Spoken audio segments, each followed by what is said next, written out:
Hey there, so we're now going to move forward into the cross crawl movement pattern, which is the fifth, rounding out the big 5 resets.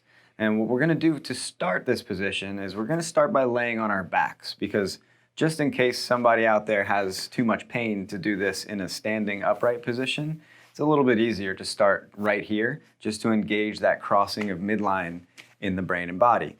So while we start with the 3 key principles, tongue on the roof of the mouth, breathing with your belly, and just relaxing right here with the head and the eyes, we're now going to cross midline, bringing her right hand towards the left leg or the left hand to the right leg and touch and communicate.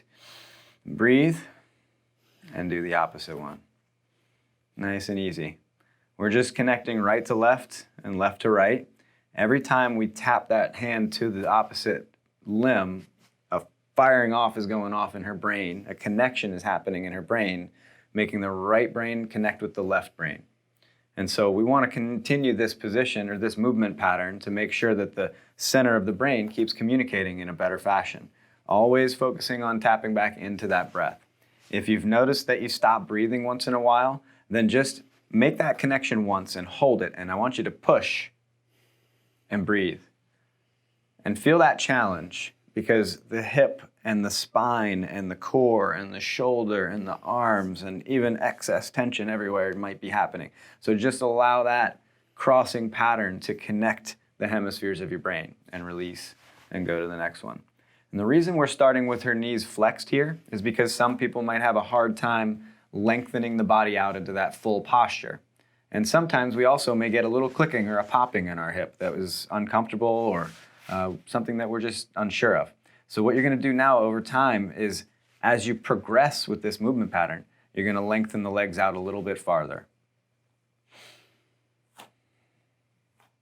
And just keep breathing with your belly, reset anytime you need to, and just keep going with those cross crawls.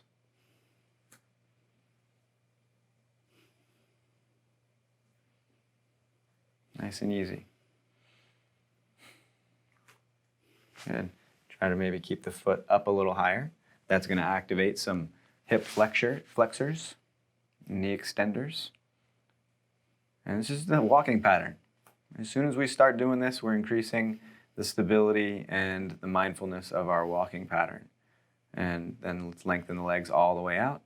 And you can even go a little faster. So just as if you're going on a quick walk, back and forth. Nice and easy. All right, so this is called a supine cross crawl, but now we're in that perfect standing posture, even though we're laying on a horizontal line. All right, and we're gonna roll to our tummies and rock to a standing position. Here we go. And move on into an upright or standing cross crawl. So just stand in one position and tap right leg to left hand, left leg, right. There you go. So as we start with the cross crawl standing, we're just keeping those eyes on the horizon. There you go. Breathing into your belly, tapping the right hand to the left knee and the left hand to the right knee. And over time, we're going to progress by using the arm as our ruler. So if we can go a little bit farther to the point where our elbow is touching the knee, that would be our baseline for this cross crawl pattern. All right, we're noticing that there's a little bit of spinal rotation, maybe even a little bit of flexion. So I want you to pause on the next one. Stand up as tall as you can and pause and hold it. Breathe. Good. Right? Harder, right? Because we got to activate some stability in the ankles and the glutes and the spine and everything. So practice those cross crawls as many times a day as you can. We can do that sitting. We can do it standing. You can try to walk the line. Right? That's a nice little challenge. So just walk the line. Forward, heel to toe. Oh, what happened, right? So, see, so if you're thinking about it too much, just look straight ahead. And now go toes to heels, look backwards, go backwards. There you go.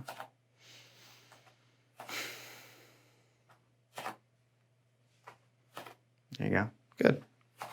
Nice and easy, okay? So add to that challenge by walking forward, backward, follow where your eyes are looking, and enjoy. And we'll see you with the next movement.